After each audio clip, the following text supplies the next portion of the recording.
घमंड घमंड घमंड. भाई आता 2-3 दिवस झाले ना, नुसते माझ्या फीडवर तेच रील येत आहेत की नेपाळमध्ये सुनामी आली आणि सगळा सेकंदात वाहून गेला भाई. कोणी विचार पण नसतील केला त्या गोष्टीचा.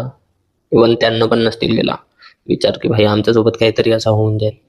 आमच्या घर बंगला गाडी पोरं बारं सब वाहून गेला भाई, सब वाहून गेला यार. त्याचं काहीच नाही राहिला यार त्याच्याजवळ. हां, एका चुटकी वाजवण्यापेक्षा कमी टाइमात सगळा नष्ट झाला. आणि आपण आहो घमंड करता, पैशाचा घमंड. माझ्या पोरगा ती लागला. हाँ, जलने वालों को जलने दो, जलने वालों का धुआं निकलता है. अबे कायले पे बुडा, कायले भाई कायले. जो आहे भाई सगळ्यासोबत हसी खुशीनं राहा सगळ्यासोबत, है ना. काही भेटणार नाही भाई. तो त्याच्या जागी कमवते, तो त्याच्या जागी कमव, सगळे ठीक आहेत रे भाई.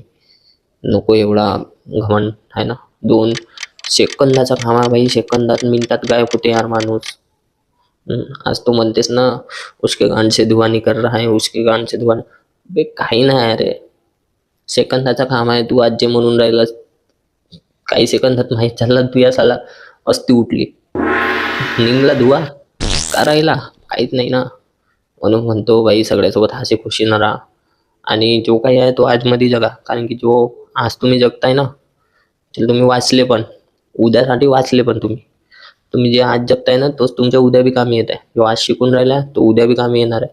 म्हणून जास्त उद्याचं टेन्शन घ्या नको तुम्ही. जो काही आहे आज, आज मी का करून राहिलो, आज मी का करू शकतो, आहे का नाही.